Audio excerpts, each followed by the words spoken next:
Hello students, आज हम BMS first year का केस स्टडी का सेकंड पेपर के बारे में डिस्कस करेंगे। उस सेकंड पेपर में आयुर्वेद पार्ट में कौन कौन से टॉपिक्स हैं और उन कौन कौन से टॉपिक्स में आपको कौन कौन से पॉइंट्स पढ़ना है। तो आइए, जो एग्जाम पॉइंट ऑफ व्यू से वेरी इंपॉर्टेंट है, जिन्होंने अभी तक कुछ नहीं पढ़ा उनके लिए वीडियो बहुत ही अच्छी होने वाली है। तो आइए स्टार्ट करते हैं। धातु धातु क्या होती है ये वो आपको पता होना चाहिए। आपके ऊपर डेफिनेशन टाइप्स ऑफ धातु धातुएं 7 प्रकार की होती हैं। रस, रक्त, मांस, मेद, अस्थि, मज्जा, शुक्र। उनकी लोकेशंस पता होना चाहिए। धातु का पोषण कैसे हो, धातु का पोषण रस से होता है, ये पता होना चाहिए। धातु के जो टाइप्स हैं, धातु टाइप्स हैं धातु के, उनके अंजलि प्रमाण क्या होते हैं। अंजलि प्रमाण से इसका आपको एक ओटी का क्वेश्चन आते ही आता है। छोटी चीज़ है, 5 मिनट में याद होना जाना है और आपका 1 से 2 नंबर तैयार हो जाने हैं। तो इसमें जैसे कि जल का अंजलि प्रमाण कितना होता है, 10 होता है। रस का होता है 9 होता है, ये आपको पता होना चाहिए। पित्त का होता है 5, पुरुष का होता है 7। इस टाइप से आपको अंजलि प्रमाण का पता होना चाहिए। अब आगे आश्रय और आश्रय भाव। आश्रय भाव क्या कहलाता है, आश्रय कहलाता है, और आश्रय भाव क्या कहलाता है। आश्रय मतलब इस टाइप से एग्जाम्पल समझिए कि आश्रय कहलाता है जिस घर में हम रहते हैं वो आश्रय हो गया, और आश्रय क्योंकि हम उस घर में रह रहे हैं, हम उस घर में आश्रय लिया है, तो हम हो गए हम क्या कहलाएंगे, हम कहलाएंगे आश्रय। तो हो गए आश्रय आश्रय भाव। इसके फंक्शन हो गए, धातु के क्या फंक्शन होते हैं बॉडी में, वो आपको पता होना चाहिए। ये धातु के फंक्शन, अगर आप धातु पढ़ लेते हो, धातु फंक्शन क्या है, इसकी टाइप्स क्या है, आश्रय आश्रय भाव क्या है, तो ये ऐसा पॉइंट है जो कि आप सभी धातुओं में इसकी कॉमन चीज़ को मेंशन कर सकते हो। अब आ गया रस धातु। रस धातु क्या होती है, इसका फॉर्मेशन कैसे होता है पता होना चाहिए। इसकी उत्पत्ति कैसे होती है ये पता होना चाहिए। रस धातु की उत्पत्ति कैसी है, लोकेशन, इसके लक्षण क्या होते हैं, फॉर्मेशन और रस धातु, ठीक है। रस धातु से बाकी सभी धातुओं का फॉर्मेशन कैसे होता है ये पता होना चाहिए। जैसे कि रस, रक्त, मांस, मेद, अस्थि, मज्जा, शुक्र, इन सब का फॉर्मेशन कैसे होता है। जैसे रस से रक्त का, रक्त से मांस का, मांस से मेद का, अस्थि से मज्जा का, इस टाइप से फॉर्मेशन किसका होता है वो आपको पता होना चाहिए। अब रसवा स्त्रोत, स्त्रोत मतलब होता है कि मार्ग, मार्ग जैसे कि मान ली हार्ट होता है, हार्ट पूरी बॉडी में ब्लड सप्लाई करता है, ठीक है।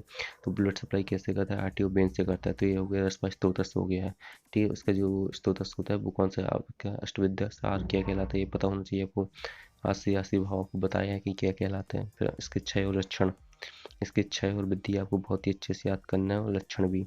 अब आगे ओज। अब ओज क्या कहलाता है आपको पता होना चाहिए। ओज क्या कहलाता है, इंपॉर्टेंट डेफिनेशन, फॉर्मेशन, लोकेशन, इसका प्रमाण के कितना क्या होता है, इसके फंक्शन, इसके क्षय और वृद्धि के भाव कर क्या होते हैं, क्षय वृद्धि कर भाव, वो आपको पता होना चाहिए। बाकी पंचेंद्रिय, पंचेंद्रिय सब कोई जानता है, छोटे से पढ़ते आ रहे हो कि 5 सेंसेस क्या होते हैं, आइस, नाक, कान, नोज, टंग, ये होते हैं, आपको ये पता होना चाहिए। इसके टाइप्स कितने होते हैं, 5 टाइप्स हो गए।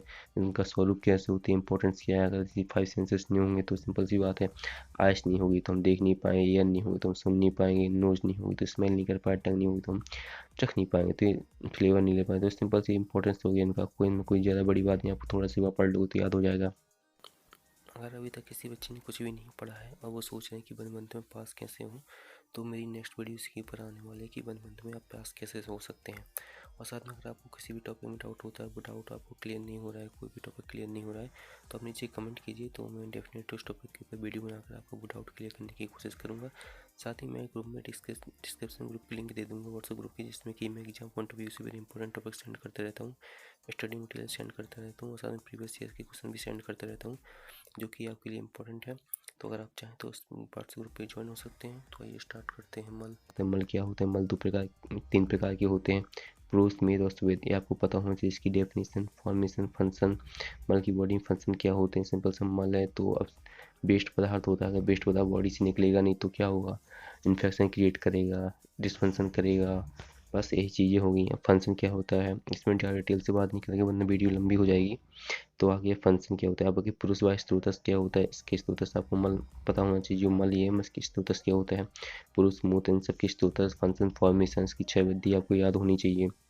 अब आगे उपधातु। उपधातु क्या होती है, धातु क्या होती है, धातु सही में धातु क्या होते हैं, धातु होते जो पोषण और शरीर को धारण करती है, शरीर का पोषण और शरीर को धारण करती है वो कहलाती है धातु।